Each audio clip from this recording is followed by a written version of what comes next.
Hey everyone, this is Shiv. Welcome back to the YouTube channel. In this particular video, we will read about Hamara Rajasthan book, chapter number 1, Rajasthan in 18th century. So let's begin with the very first stanza, that is Shivaji first organized Maratha power. तो जो शिवाजी थे उन्होंने Maratha power को organise करा था, मतलब पहले शिवाजी थे जिन्होंने पूरे मराठा पावर का ऑर्गेनाइज़ करा था। तो इसमें आ सकता है dash first organiser Maratha power, तो आपको लिखना है Shivaji was the first organiser of Maratha power. After the death of Aurangzeb की डेथ के बाद Maratha power adopted the policy of expansion in north India. तो जो मराठा पावर ने सोचा कि चलो अब हम नॉर्थ इंडिया को अपने कब्ज़े में करते हैं, यानी कि नॉर्थ इंडिया पे हम हड़पते हैं। ठीक है, अब देखते हैं आगे कि चलो भाई अब तो हम हड़पेंगे। तो अब क्या हुआ, ऐसा क्या करा, तो अब हम आगे बढ़ते हैं। Under which they began to attack Rajasthan and Malwa. तो अब उन्होंने क्या करा, उन्होंने राजस्थान और मालवा पे अटैक करना शुरू कर दिया, है ना, अटैक करना शुरू कर दिया उस पर मराठा पावर ने, है ना। अब देखो, the attack of Maratha over Malwa and Rajasthan were a great point of concern for Rajasthan rulers. अब देखो क्या हुआ, ये राजस्थान और मालवा के जो रूलर्स हैं उनके ऊपर ये बहुत बड़ा चिंता का विषय बन गया कि अब तो जो मराठा हैं वो हमको मार देंगे, हमारा सारा शासन छीन लेंगे। तो ये बहुत बड़ा कॉन्सर्न ऑफ पॉइंट बन गया राजस्थान रूलर्स के लिए। In 1711 AD Maratha first entered Mewar in Rajasthan. तो अब देखो क्या हुआ, जो मराठा थे उन्होंने एंटर करा मेवाड़ में। कहाँ करा, मेवाड़ में एंटर करा था फर्स्ट। और मेवाड़ कहाँ है, राजस्थान में, है ना। तो उन्होंने यहाँ पे फर्स्ट एंटर करा था। किस लिए करा था, लड़ाई करने के लिए। In 1720 AD, Peshwa Bajirao set a target to hoist the Maratha flag from Atak to Cuttack। तो अब देखो उन्होंने क्या करा था, उन्होंने सोचा कि चलो अब हम अटक से लेके कटक तक क्या करेंगे, अटैक करेंगे, मतलब यहाँ पे अपने झंडे लगाएंगे, है ना, मतलब जीतते जाएंगे और यहाँ अपने मराठा का फ्लैग लगाते जाएंगे। तो उनके मन में ये चीज़ आ गई। ठीक है, अब देखते हैं हम आगे। Therefore Maratha started moving forward to north India. तो अब जो मराठा थे वो क्या चल गए, वो नॉर्थ इंडिया की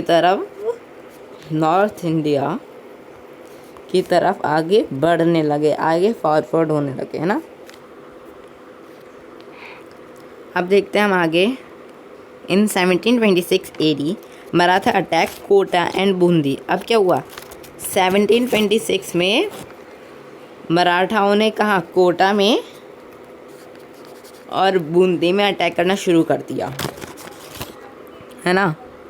after that in 1728 AD the rulers of Banswara and Dungarpur agreed to pay khiraj to the Maratha. अब देखो क्या हुआ, जो बांसवाड़ा के जो रूलर थे, कहाँ के बांसवाड़ा के रूलर, वो तैयार हो गए, है ना, डूंगापुर खिराज को खिराज देने के लिए। क्या देने के लिए, खिराज। What is khiraj, khiraj equals to tax, है ना। तो पहले शिवाजी वगैरह लोग खिराज बोलते थे, ठीक है, किसको, टैक्स को। अब देखते हैं हम आगे मराठास को। Maratha crowned Budh Singh again as the ruler of Bundi. तो भाई अब वो देखो क्या करते थे, मराठा क्या करते थे, अगर ये देखो, ये जैसे कि मराठा है ना, अगर हम मराठा के ख़िलाफ़ जाएंगे तो वो लड़ाई करके जो हमारा क्राउन है वो हमसे छीन लेंगे और उस पर राज करने लगेंगे। तो भाई हम लोगों को डर लगता था कि अब अगर वो यहाँ पे राज करने लगेंगे तो हमारा पूरा जितना भी राजस्थान है वो तो लुटता चला जाएगा, है ना। तो वो क्या करते थे कि उनको टैक्स देने लग गए कि भाई हम तुमको टैक्स दे रहे हैं लेकिन तुम हमारा शासन नहीं छीन सकते।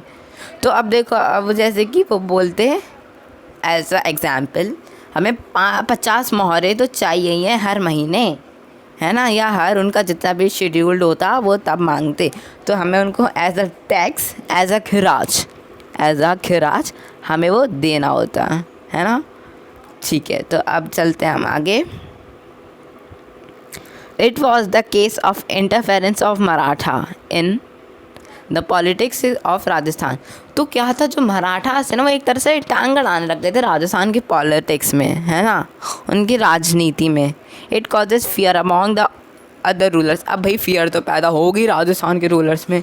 उनको लग रहा था कि अगर हम मराठा की बात नहीं मानेंगे तो वो धीरे धीरे करके हमारी गद्दी छीन लेंगे ये लोग, है ना। They have to decide strong policy against Maratha. अब उन्होंने सोचा कि हम मराठाओं के ख़िलाफ़ एक पॉलिसी बनाएंगे, यानी कि एक तरह से समझ लो कि हम प्लान बनाएंगे, है ना। अब क्या प्लान बनाया वो देखते हैं हम। अब आता है हमारा फर्स्ट, जो उन्होंने प्लान बनाया, उस प्लान का नाम इन्होंने क्या लिखा, हुरदा कॉन्फ्रेंस रखा। देखते हैं। The Rajput rulers of Rajasthan called conference in Hurda Bhilwara on 17 July 1734 AD। तो अब उसमें आ सकता है हुरदा कॉन्फ्रेंस कब रखी गई। तो हुरदा कहाँ रखी गई, तो हम लिख देंगे भीलवाड़ा में रखी गई थी। और कब रखी गई थी, 17 जुलाई 1734 में। 17 जुलाई 1734 AD में, है ना, का यहाँ रखी गई थी भीलवाड़ा में, ठीक है। To check the increasing power of Maratha. अब मराठाओं की पावर तो बढ़ती जा रही थी, तो अब Maharana Jagat Singh second presided over it. तो अब ये जो जगत सिंह थे ना, इन्होंने ना इस मीटिंग रखी थी इन्होंने, है ना। सवाई जयसिंह फ्रॉम अम्बेर। अब देखो कौन कौन आया था इस मीटिंग में, है ना। तो सवाई जयसिंह आए अंबर से, अभय सिंह आए जोधपुर से, भगत सिंह आए नागौर से, और महाराव दुर्जन शाल आए कहाँ से, कोटा से, है ना। और इन सब लोगों ने ही पार्ट लिया था हुरदा कॉन्फ्रेंस में, ठीक है। हुरदा कॉन्फ्रेंस में इन लोगों ने पार्ट लिया था। In the conference an Ahmadnama was prepared. अब एक अहमदनामा एक चीज़ होती है, प्लान है इनका, नाम है प्लान का अहमदनामा, है ना। तो अहमदनामा इन्होंने तैयार करा था।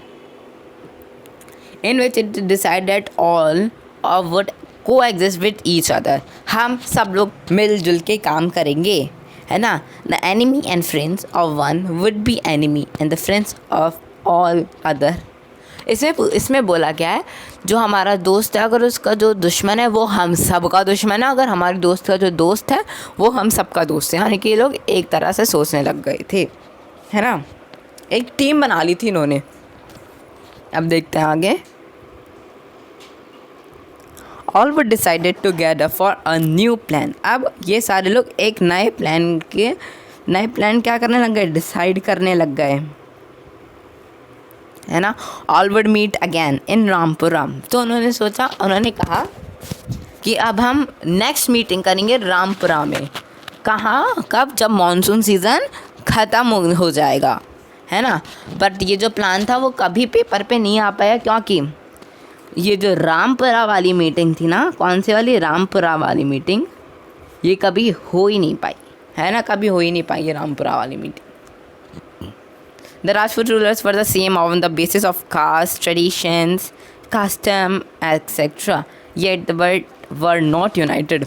तो देखो जो राजपूत थे राजस्थान के रूलर्स, वो बेसिस ऑफ कास्ट में, भाषा में, अपने ट्रेडिशन, कस्टम में सब एक जैसे थे, बट उनकी पटती नहीं थी। एक तरह से आप ये मान लो कि अब उनकी एकजुट नहीं थे वो लोग, है ना।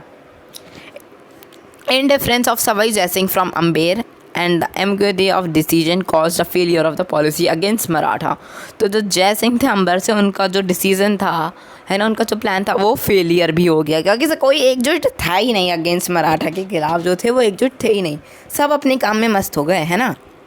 It increase the domains of the Maratha over Rajasthan. तो अब राजस्थान जो मराठा थे, राजस्थान रूलर्स को देखने के लिए क्या करा उन्होंने, Peshwa Bajirao sent his mother, that is Radha भाई। तो अब क्या हुआ, पेशवा बाजीराव, एक तरह से आप समझ लो पेशवा बाजीराव जो थे वो मराठा पावर का सरदार था। कौन था? सरदार था, है ना। उसने अपनी माँ को भेजा, है ना, Radhabai on a pilgrimage to Rajasthan, यानी कि उनको तीर्थ यात्रा में भेजा था। कहाँ? राजस्थान में, देखने के लिए, है ना। क्यों देखने के लिए? उन्होंने अपनी मम्मी को ही क्यों भेजा? उनको लग रहा था कि अगर वो वहाँ जाएंगी तो राजस्थान वाले जो रूलर्स हैं वो उनको मार देंगे। क्या कर देंगे? मार देंगे।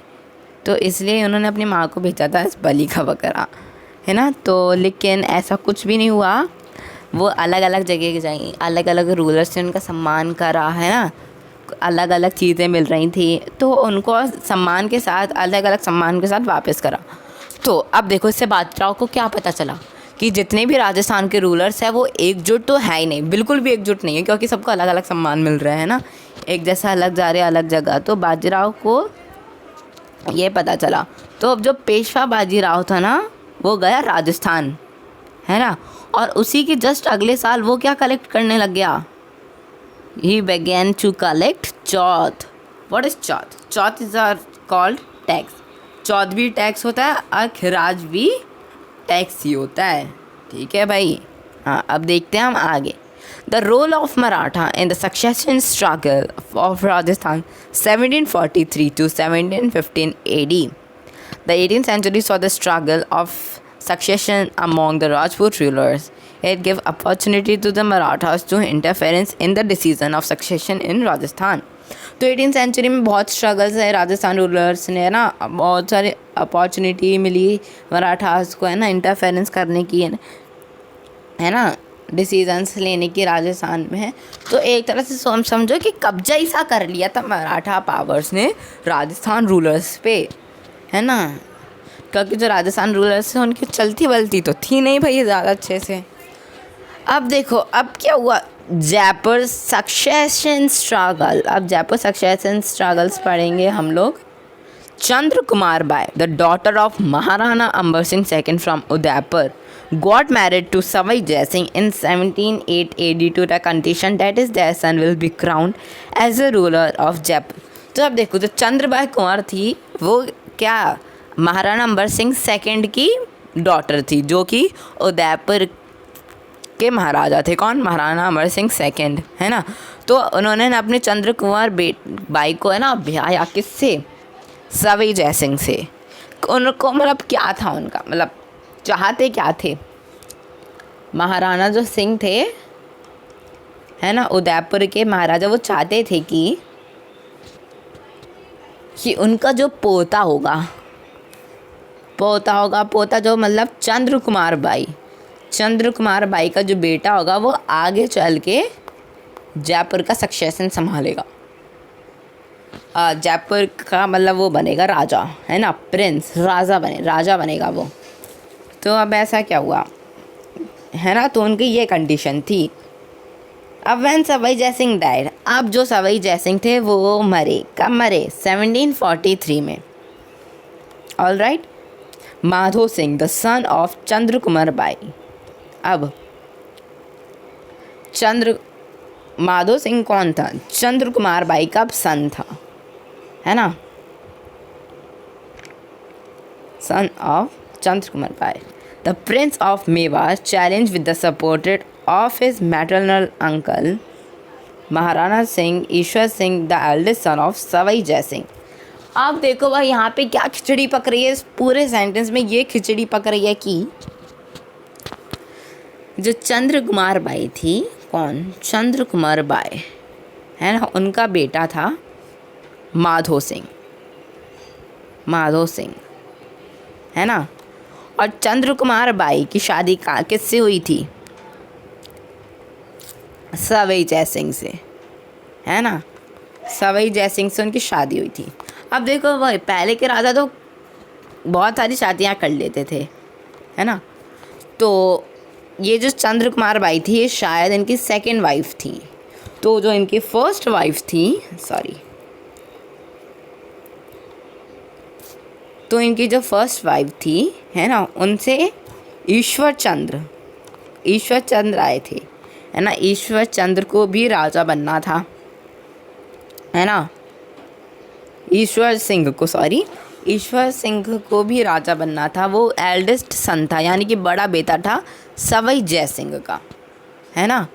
और बट चंद्रकुमार लड़ रही थी कि नहीं, मेरा बेटा बनेगा, यानी कि माधो सिंह ही राजा बनेगा भाई जयपुर का। तो अब क्या हुआ, तो उन्होंने ना चंद्रकुमार बाई ने मैटरनल अंकल की सहायता ली, है ना। अब देखो सेकंड पैराग्राफ में क्या होता है। मराठा चीफ्टेन मल्हार राव होलकर सपोर्टेड माधो सिंह। तो अब जो मराठा के चेफ्टमैन थे, यानी कि एक तरह से आप समझ लो शेफ्टमैन थे, है ना। मतलब एक तरह से आप है ना सरताज समझ लो, है ना। वो सपोर्ट कर रहा था किसको, माधो सिंह को। और माधो सिंह कौन था, चंद्रकुमार बाई का सन था, है ना। वो उसको से कर रहा था support. Ishwar Singh which the Rajmahal and Bagru war against Madho Singh due to the craftsman of his commander Hargovind Natani. Ishwar Singh had committed suicide and Madho Singh become the ruler Jaipur of the support of Maratha. तो अब देखो इस वाले सेंटेंस में भी क्या खिचड़ी पक रही है, चलो हम लोग देखते हैं। तो जो चेफ्टमैन था राव होलकर, वो सपोर्ट कर रहा था माधो सिंह को, और ईश्वर सिंह को राजमहल और बगरू के ने अगेंस्ट हो गए थे किसके, ईश्वर सिंह के। यानी कि एक तरह से बदला लिया, मतलब बदला क्या, गद्दारी करी थी राजमहल और बगरू ने ईश्वर चंद्र के साथ, है ना। क्यों करी थी भाई, क्योंकि जो उनके कमांडर था हरगोविंद नटानी, वो किसका साथ दे रहा था, माधो सिंह का। तो भाई वो है ना इस चीज़ को सह नहीं पाया, कौन, ईश्वर सिंह इस चीज़ को मतलब सह नहीं पाया, तो उसने सुसाइड कर लिया। अब बोल रहा था भाई मेरे साथ तो कोई है ही नहीं, मैं तो हार गया, है ना। तो इसी के वजह से और उसने सुसाइड कर लिया था। अब तो सीधे माधो सिंह का भाई रास्ता तो खाली था पूरा माधो सिंह का। तो जो माधो सिंह था वो क्या बन गया, रूलर बन गया जयपुर का।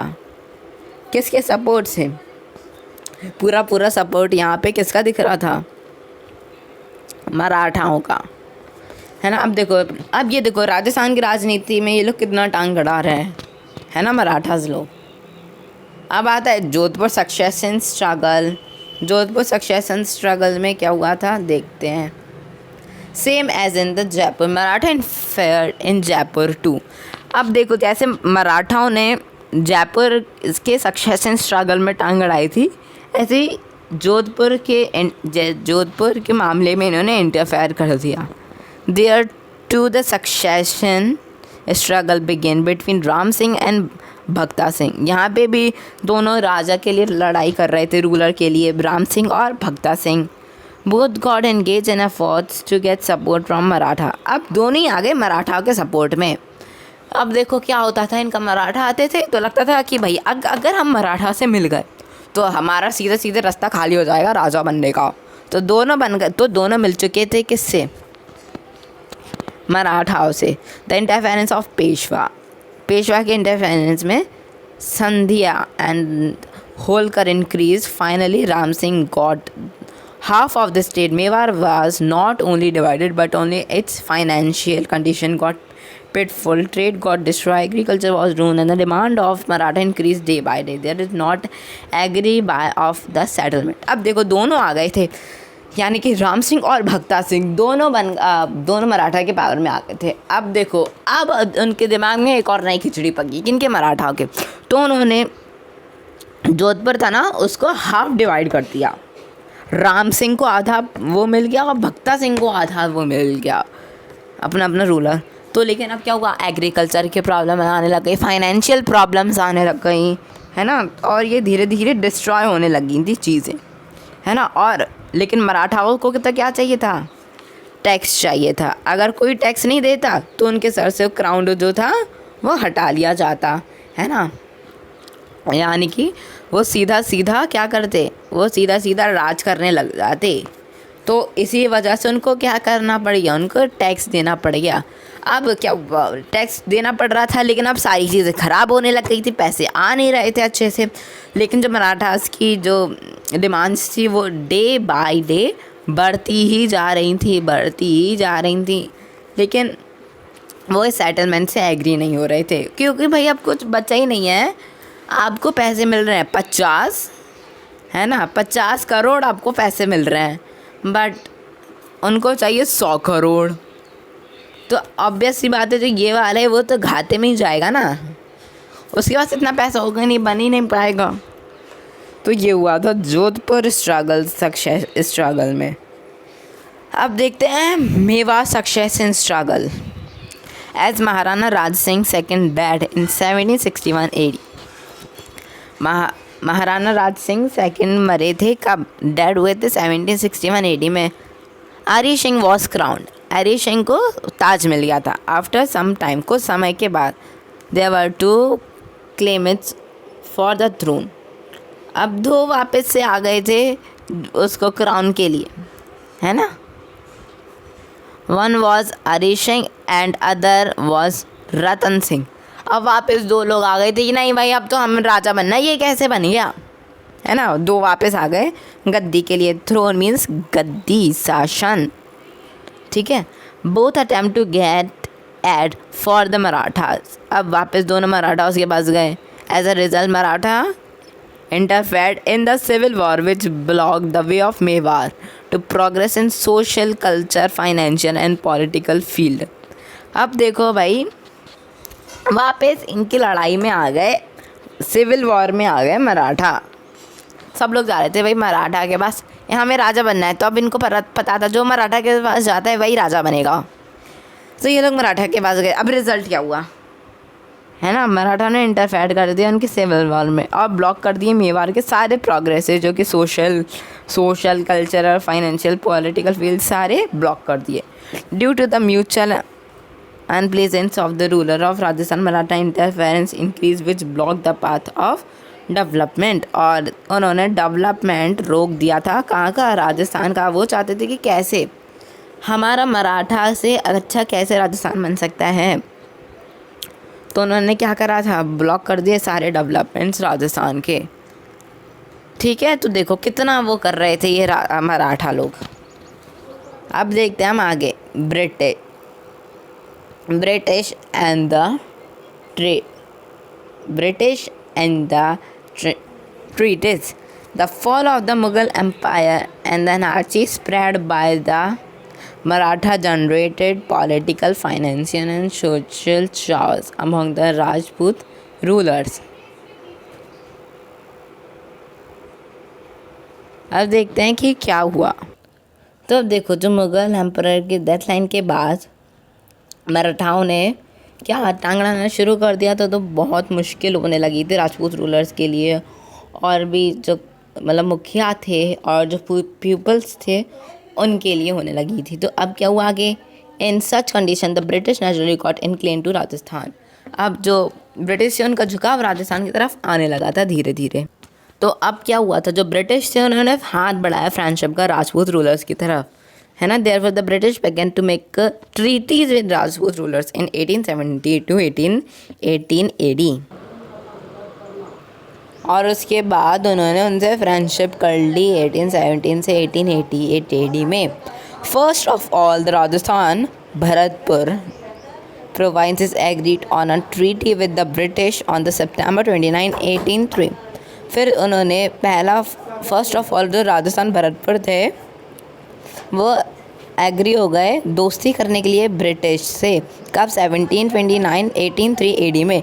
Till 1818 AD of the provinces except Sirohi accepted the protection of the company। तो उसके बाद अब क्या हुआ, तो अब देखो ऐसे करते करते पूरा राजस्थान एक्सेप्ट करने जा रहा था, है ना, प्रोविंसेस को। Till 1888 AD the provinces except Sirohi के अलावा सारे जितने भी कंपनियां थी उन सबको कर लिया था। Sirohi negotiated till 1823 AD only due to opposite of Mewar. अब देखो मेवाड़ के अपोजिट था, लेकिन वो उसका दोस्त बन गया था, किसका, ब्रिटिश का। तो इसी की वजह से वो इसको नेगोशिएट कर रहे जा रहा था, है ना। लेकिन थोड़े दिनों बाद ही जो राजस्थान है उसने प्रोटेक्शन ऑफ द ब्रिटिश, तो लेकिन ब्रिटिश ने पूरे राजस्थान को थोड़े दिनों में दोस्त बना लिया। उसके साथ साथ सिरोही भी बन गया। The result of the treaties. अब देखते हैं अब रिज़ल्ट क्या हुआ ट्रीटीज़ बनने का, सबको ने वन बनाने वाला, सबको फ्रेंड बनाने का। The financial condition of the native rulers broke down due to payment of खिराज। अब देखो क्या हुआ, उसके बाद क्या हुआ, जो राजस्थान की कंडीशन थी वो और भी ज़्यादा बेकार होने लग गई थी। तो अब रिज़ल्ट क्या हुआ, ट्रीटीज़ का जो फाइनेंशियल कंडीशन थी नेटिव रूलर्स की, यानी कि और बेकार होने लग गई थी। अब जो खिराज देते थे वो ब्रिटिशर्स को भी देने लग गए।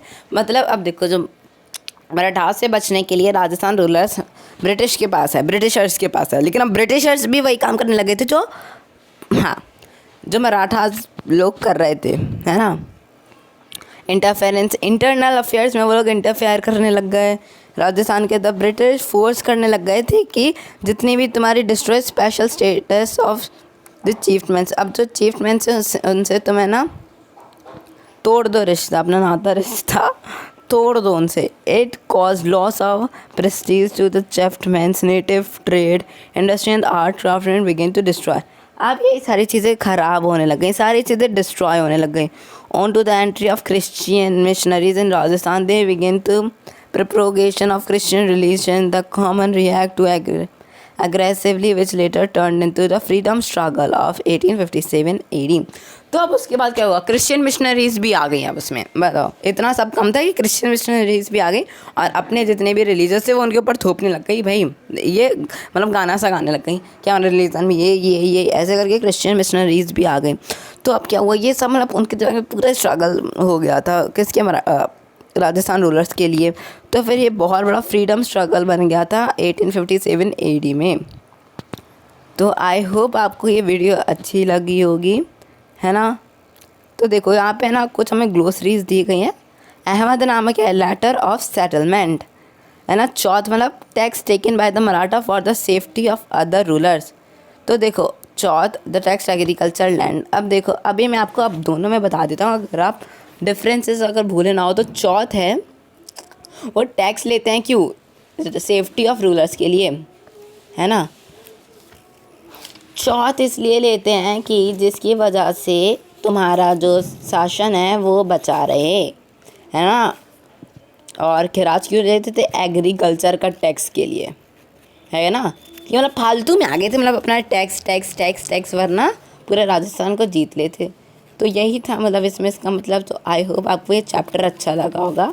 मिलते हैं नेक्स्ट वीडियो में। Thanks for watching.